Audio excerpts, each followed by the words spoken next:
ஹாய்மா, எல்லோரும் நல்லா இருக்கீங்களா? இன்றைக்கி நம்ம வீடியோவில் என்ன பார்க்க போகிறோம்னா, தமிழ் புத்தாண்டுக்கு முதல் நாள் சனிக்கிழமை காலையில் தாங்க இந்த வீடியோ எடுத்துக்கிட்டு இருக்கேன். இப்போ பாருங்கள், வீட்டு முன்னாடி வாசல் எல்லாமே கழுவிக்கிட்டு இருக்கேன். மாடிக்கு போகிற மொட்டை மாடிக்கு போகிற படி எல்லாமே கழுவியாச்சு. கழுவுனதுக்கப்புறமா வீட்டு முன்னாடி கழுவிட்டு இருக்கேன். பாருங்கள், ஃபஸ்ட்டு தண்ணி ஊற்றி விளக்கமாறு வச்சு நல்லா தேய்ச்சாச்சு. தேய்ச்சதுக்கப்புறமா தான் இப்போ தண்ணி ஊற்றி கழுவிக்கிட்டு இருக்கேன். ஏன்னா அந்த கம்பி எல்லாமே நான் துணி காய போடுவேன். அதனால் எப்போ கழுவுனாலும் அந்த கம்பி எல்லாமே அந்த கிரிலெல்லாம் கழுவி விட்டுருவேன்.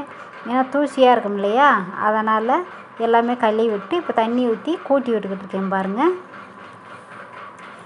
வாரத்துக்கு 2 நாள் 1 நாள் இந்த மாதிரி கழுவி விட்டுக்கிடுவேங்க. ரொம்ப தூசியாக அழுக்காக இருந்துச்சுன்னா வாரத்துக்கு 2 நாள் கழுவி விட்டுக்கிறது, இல்லைன்னா வாரத்துக்கு 1 நாள் மட்டும் கழுவிக்கிடுவேன். இந்த மாதிரி தான் என்னோடய ரொட்டீன் போய்கிட்டு இருக்கும். பாருங்கள், ஃபுல்லாக அங்கேருந்து இங்கே வரைக்கும் கழுவிட்டு வந்தாச்சு. ஃபுல்லாக கழுவியாச்சு. பாருங்கள், தண்ணி ஊற்றி கழுவியாச்சு. இப்போது படி கீழே இறங்குற படி கழுவிக்கிட்டு இருக்கேன். மாடியிலேருந்து கீழே இறங்குற படி. இப்போ அதையும் நல்லா தேய்ச்சி கழுவிட்டுக்கிறலாம். இப்போது கழுவினதுக்கப்புறமா இன்னும் கீழே இறங்குற படி அங்கே வந்தாச்சு. நல்லா தேய்ச்சி விட்டதுக்கப்புறமா ஓசு கீழே இருக்குது பார்த்தீங்களா, அந்த ஓசை வச்சே தண்ணியை அடித்து விட்டுக்கிட்டு இருக்கேன். பாருங்கள், தண்ணி அடித்தோம்னா அதுவே தன்னால் இறங்கிடும். அதுக்கப்புறமா நம்ம லேசாக தண்ணி நின்றுருக்கும், அதை மட்டும் விளக்கு மாத்தில் வச்சு தள்ளிக்கிறலாம். பார்த்திங்கன்னா, செடி மருதாணி செடி ஊர்லேருந்து ஃபஸ்ட்டு ஆரம்பத்தில் இருந்த வீட்டில் வச்சுருந்தோம், இருந்த வீட்டில். அதுக்கப்புறமா இங்கே கொண்டாந்து வச்சுருக்கேன். இன்னும் அடுத்த ஊருக்கு கொண்டு போகும்போது எங்கள் அப்பா அவங்க தோட்டத்தில் ஒன்று, அப்பா அவங்க வீட்டில் ஒன்று வச்சு விடணும். உள்ளே எல்லாம் தண்ணி அடித்ததுக்கப்புறமா வாசல்லையும் தண்ணி அடித்து வச்சாச்சுங்க. இப்போது உள்ளே இருக்கிற தண்ணி எல்லாமே வாசல் வெளியில் தள்ளிக்கிறலாம், கூட்டி விட்டுக்கிறலாம். பாருங்கள், நல்லா சுத்தமாக கழுவியாச்சு. கழுவுனாலே ஒரு அழகு தான். இப்போ வாசலெல்லாம் கூட்டி விட்டுக்கிறலாம் தண்ணியை. இது சனிக்கிழமை காலையில் எடுக்கிற வீடியோ. பாருங்கள், ஃபுல்லாக கழுவி கூட்டி விட்டாச்சுங்க. கூட்டி விட்டதுக்கப்புறமா எனக்கு தெரிஞ்ச ஒரு அளவான கோலம் போட்டாச்சு. பாருங்கள், ஃபுல்லாக கூட்டி விட்டு நம்ம இங்கே பாருங்கள், ஃபுல்லாக காஞ்சிருச்சு. வெயில் அந்த மாதிரி 9 மணிக்கு தான், காலையில் 9 மணிக்கே பாருங்கள் வெயில் எப்படி அடிக்குதுன்னு. ஃபுல்லாக காஞ்சிருச்சு. பாருங்கள், வாசல் முன்னாடி நான் கோலம் போட்டுக்கிட்டு இருக்கேன்.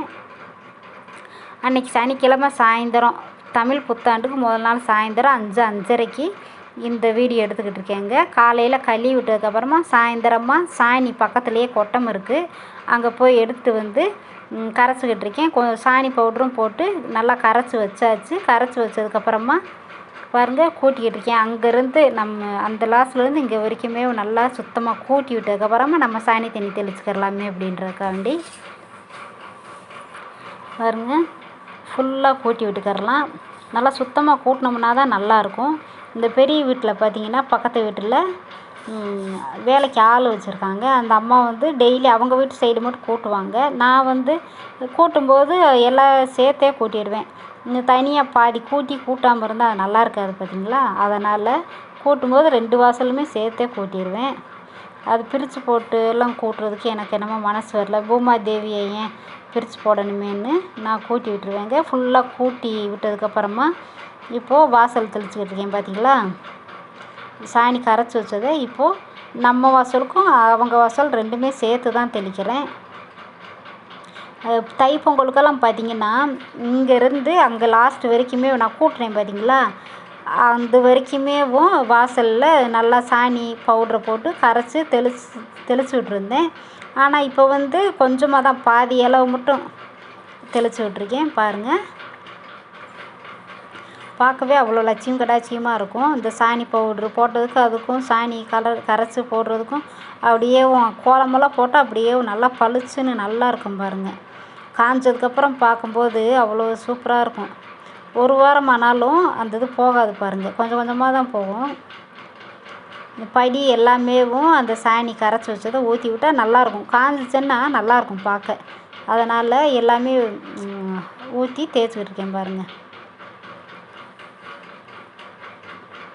ஒரே அளவாக ஒரே மாதிரி இருக்கணுன்றக்காண்டி பார்த்து தெளிச்சுக்கிட்டு இருக்கேன். பாருங்கள், ஏன்னா ஒரு பக்கம் நிறையா ஏற குறைய இருந்தால் அது நல்லா இருக்காது இல்லையா, அதனால் விளக்க மாற்ற வச்சு தெளிச்சு விட்டதுக்கப்புறமா ஒரே சமமாக வரணுன்றதுக்காண்டி விளக்க மாற்ற வச்சு தேய்ச்சிக்கிட்டு இருக்கேன். பாருங்கள், நல்லாயிருக்கும். நான் செப்பல் ஏன் போட்டிருக்கேன்னா அந்த சாணி பவுட்ரு போட்டனால அந்த கெமிக்கல் கலந்து காலில் ஏதாவது வெடிப்பு மாதிரி வரும், அரிப்பு ஏதாவது ஏற்படுன்றக்காண்டி காலில் செப்பல் போட்டிருக்கேன். இந்த சாணி மட்டும் தெளித்தேன்னா நான் செப்பல் போட மாட்டேன். இந்த பவுட்ரு போட்டனால தான் பார்த்திங்கன்னா செப்பல் போட்டு நான் இந்த மாதிரி வாசு தெளித்தேன்.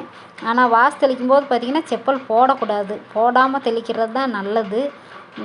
நீ என்ன பண்ணுறது, அந்த சாணி பவுட்ரு போடுறனால செப்பல் போட்டுக்கிட்டேன். அதனால் சரி கடவுள் மன்னிச்சுக்கிருவார், என்ன பண்ணுறது.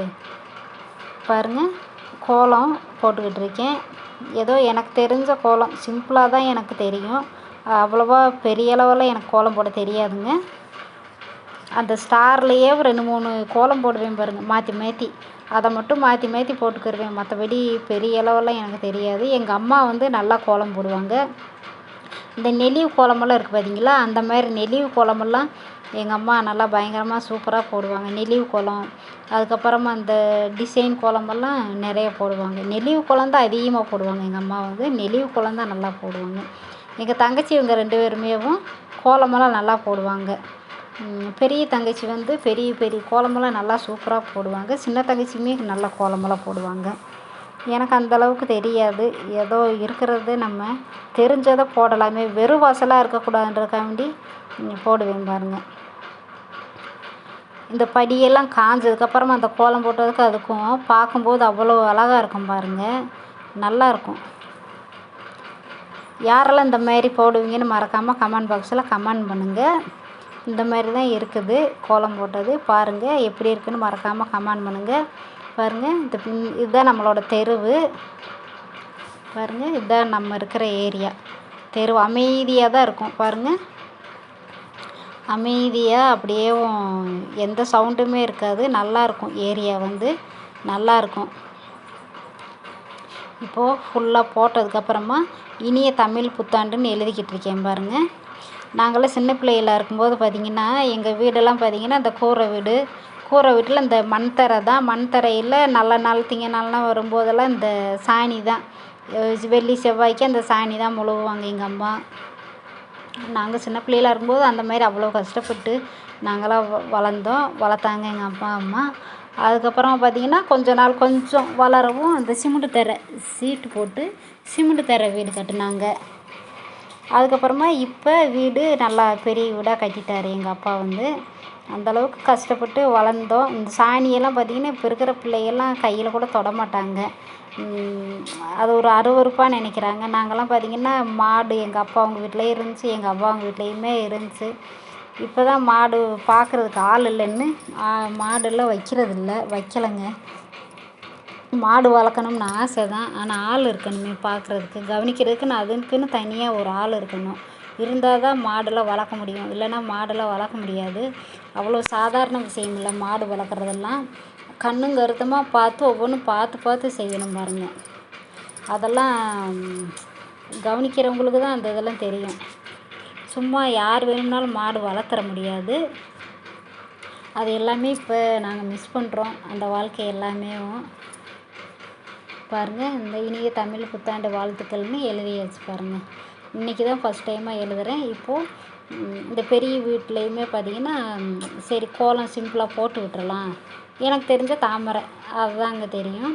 அதனால் சரி வெறும் வாசலாக விட்டுட்டு என்ன சாணி தண்ணி தெளிச்சதுக்கப்புறம் அப்படின்னு அங்கேயும் ஒரு அளவான கோலம் போட்டுக்கிட்டு இருக்கேன். இந்த வீடியோ எப்படி இருக்குன்னு மறக்காமல் கமெண்ட் பண்ணுங்கள். என்னோடய ரொட்டீன் ஒர்க்கை போட்டிருக்கேன். நீங்கள் எந்த மாதிரிலாம் செய்வீங்கன்னு மறக்காமல் கமெண்ட் பாக்ஸில் கமெண்ட் பண்ணுங்கள். உங்கள் ஃப்ரெண்ட்ஸுக்கெல்லாம் மறக்காமல் ஷேர் பண்ணி விடுங்க.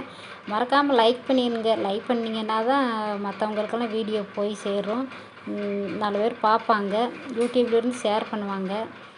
சரிங்க, தொடர்ந்து நம்ம வீடியோ எல்லாருமே பாருங்கள், சப்போர்ட் பண்ணிக்கிட்டே இருங்க. சப்போர்ட் பண்ணிக்கிட்டு வியூவர் சப்ஸ்கிரைப் எல்லாருக்குமே ரொம்ப நன்றிம்மா. நன்றி, வணக்கம்.